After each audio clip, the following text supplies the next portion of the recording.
Hey everyone, I just wanted to make a few comments to close our discussion of the Partnoy book.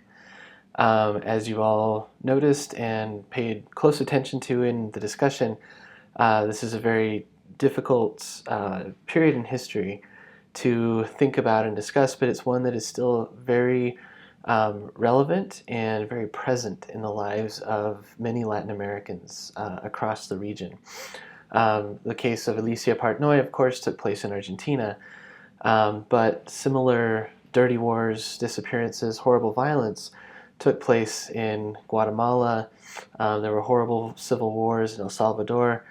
There were also disappearances, military dictatorships, Brazil and Chile that were supported with the both at times implicit and explicit support of the United States. So one of the big questions that remains then is, and this is what the focus of the essay is how do those who survived these horrific periods of torture and state violence, how do they come to terms with that, and how do they seek redress and justice? I wasn't able to post a bonus question, so I wanted to give you a chance for extra credit here. I'll give you two questions you could possibly answer. You could either do one or both. They're both worth up to 25 points extra credit. So in your response to the question, be sure to include specific examples to support your ideas. So the first question then, should you want to answer it, and if you do want to answer it, please respond to, I'll post this video on the discussion forum. Just respond to it there. There will be space too. The first question then is, what might true justice and redress look like for people who either survived torture, like Alicia Partnoy, or those who witnessed horrific violence and torture, or those whose family members were disappeared, who were tortured? How could they really get justice, really get redress? Again, what might that look like? And to help answer that question, you might want to look at some of the optional readings that I posted in Unit 6 about the trial of Efrain Rios Montt in Argentina, in Guatemala. Wood talks about him in the intro to chapter 12, but unfortunately, even though he was put on trial for genocide, he was one of the military commanders in Guatemala that was in control with the backing of the Reagan administration when Guatemalan villages in the highlands were just decimated, people killed by the thousands. So again, he was held responsible. He was actually condemned of committing genocide, but then that decision was overturned.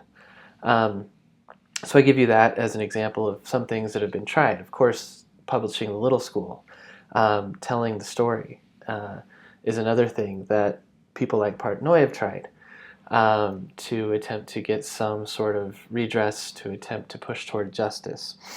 So taking all those things into account, again, the question for extra credit is, what do you think true justice would look like for these people?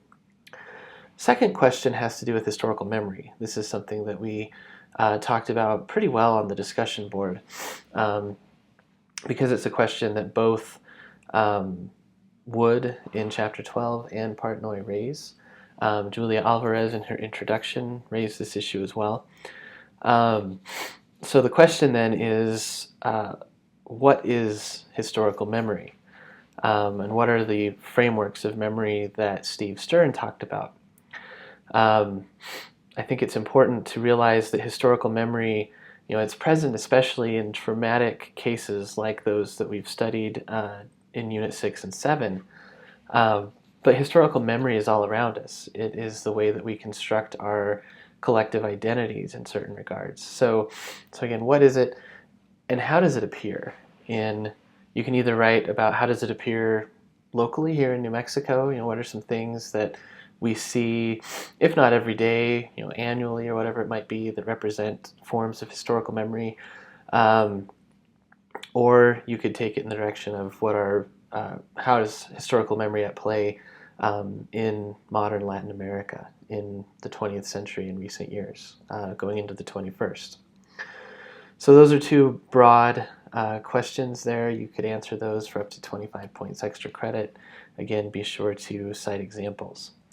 Hopefully I've covered, in giving you those questions, some of the major themes and things. And I'll be honest, I don't have answers. There have been truth commissions at work for years now, trying to solve the issues that are at play in Latin America. Even in Mexico, as we've seen within the last little over a year, with the disappearances at Ayotzinapa, those cases have deep historical roots as well. In Guerrero, where the disappearances took place and the violence, there was a kind of secretive dirty war that went on in the 1970s against teachers who, many of them adopted kind of Marxist ideologies, but many of them were just challenging the way that the Mexican state was representing or claiming to represent the ideals of the Mexican Revolution. And used a lot of these people with these counter narratives used that to critique the state and say, you are not really representatives of the revolution. The way that you are ruling is autocratic, and we want broader democratic structures as were promised in the revolution. In one vein, of course, there were many issues at stake there. So, and just to end on here, if you're interested in the case of Guatemala, which is something that I've been quite a bit interested in recent years, there are a couple of books that I assign from time to time in this class. Didn't do it this time around, but that I wanted to point you to. One of them is Greg Grandin's The Last Colonial Massacre. This one was based on his dissertation, and his more recent books are much more readable than this one in certain ways, but it does a good job of examining the kinds of issues that we've been talking about. A much more readable account, and one that really focuses on people, is written by Daniel Wilkinson, Silence on the Mountain. He's a journalist. He's trained in a number of different ways, journalism, law. He also currently works for Human Rights Watch. So again, those are a couple of things to point you to if you're interested in learning more. For the essay, remember that if you get me a rough draft by April 25th, I'll turn it back around to you within a couple of days at the most, so that you could revise before you turn in the final draft on the 29th. So that essay assignment, as well as our Storify final projects, are due on the 29th by noon. If you have any questions about either of those, please ask. More than happy to help out in any way that I can. And then, just to end on for real this time, Julia Alvarez's intro is so good in so many ways. And on page 9 at the top, she says, "The book is compelling precisely because torture, political repression, and inhumanity are brought home to us in vivid, felt particulars that shatter our indifference."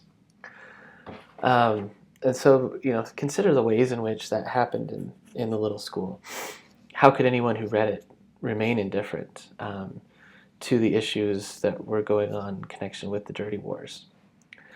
All right, on that note, again, if you have questions, please let me know. I hope that you're having a good week.